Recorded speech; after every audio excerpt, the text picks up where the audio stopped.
Sédomongbè. Maouho. L'eau. Holomi lomi. Dans Zipotoué.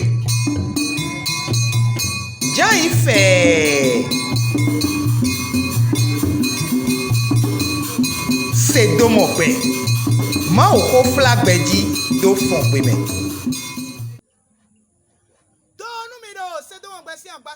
Ilé mi kò tún mọ nǹkan tí ó ní Houètèhou HOUNSA. Bon, egbe di omi amo to dagbedagbe do gudoche. Bon, mi na tún lọ lé plebo du gbe.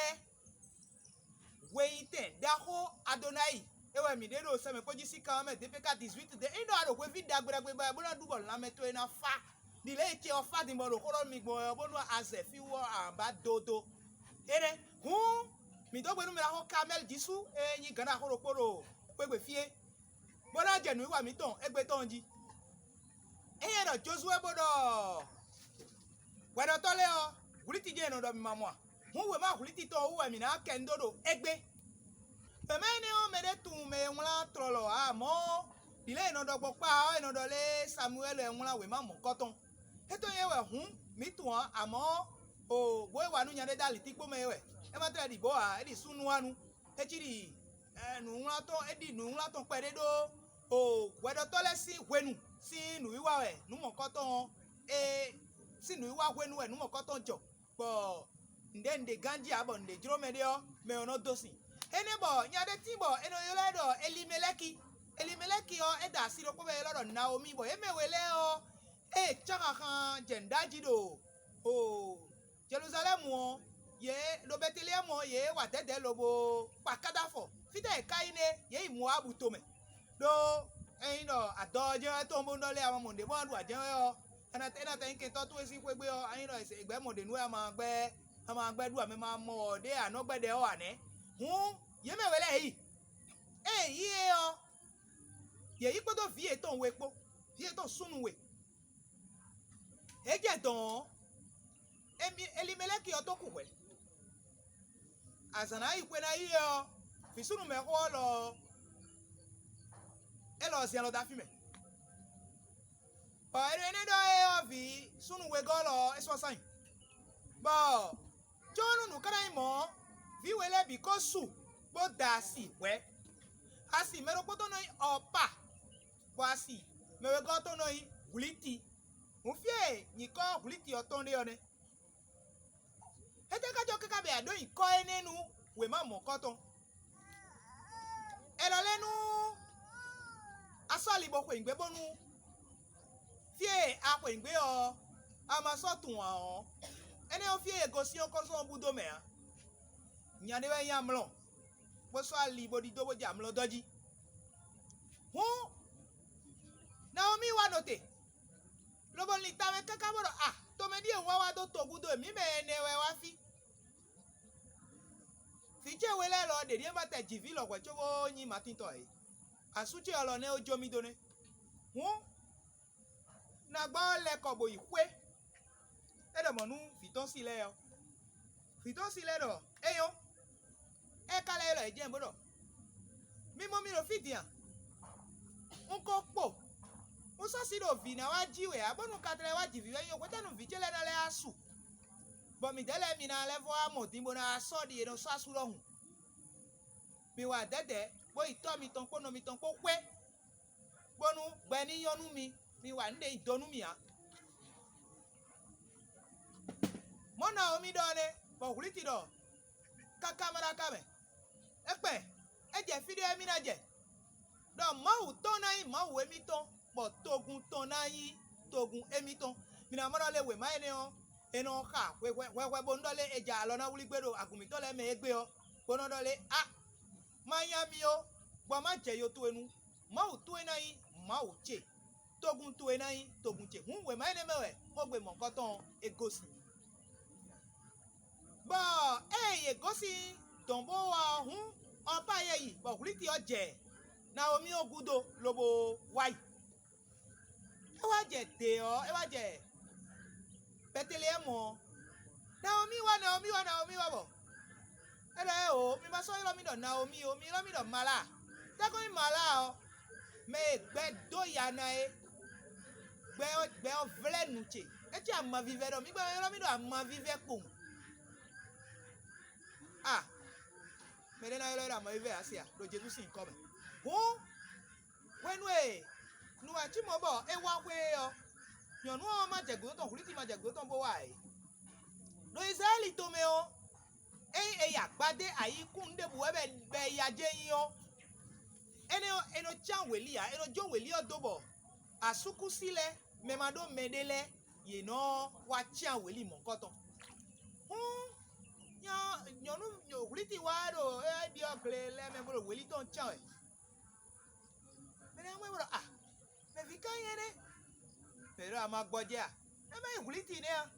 kuliti mu abu nu o e we hun oh no mi we pla nyonu ne wa fi aisomo mo ya eyo oh nyonu ne wa kwene do o ekotunole na omi sin viwe le bi e kuro gbeji bo e ka ro fi to le de si ansi we ohun nyonu ne ka wa kwene si jodo imo yan si ansi to ku be mi aso se mi to no da ma do do ko ti no gbe mi ado ko ti bo apodo agbe aji e kan nu yan de be do na wa do delay mi echi gboro fun to me do hun echi gwe onu bo no me to ede me adasuba sukunu yo na so asuro kwe ogbe me do ache bona so we edo fine nya me do ache bona so yo edo ko ni edo e ode mi kun sido asire fo na da o afonyo o da sito ero ko le dion me kale sepo fine blehun be wa ino nya de ti mo yi boazi ene we sepo boyin me sepo e boazi yo si glemewe ka no ichan weli de yo yeje nuku indo edeleji yo e wa anyi yedele dato bo vie wa ji yo e wa anyi togbo David ton bo ele David kaka yo ele kaka na alen Jesus nyonu moabu nu ene yo e wa ibio Jesus sin kun kame le huliti si we ma o eyin gbon ne dion klisu ne ka hera mo klisu gbon o huliti si we ma me edie mi mo boazi ene a hd mi mo nido Israel to me ni mere ko kanumono ne o mere vo hena vo me to kanumono nyo hena vo ho lo me do na ho edo na mere bu na sekwe edo na mere bo edo na mene kwekwado ado when do messi kan tichade mi mo bo dile eze boazi o eyin gbeto mo nkan ton nu elimeleki si vile no mi na keje me pere o mi na morole Jesus do kan tichade ro fine kleun bo e kan na dodole dile boazi yin gbeto roro eble gbe me do goel gbeto eyin wendo menu eyeto mo Jesus yin gbeto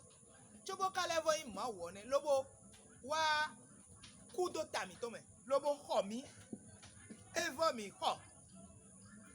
do gwen huhu ko sami na ovi but Jesus ka vo mi bo vo ho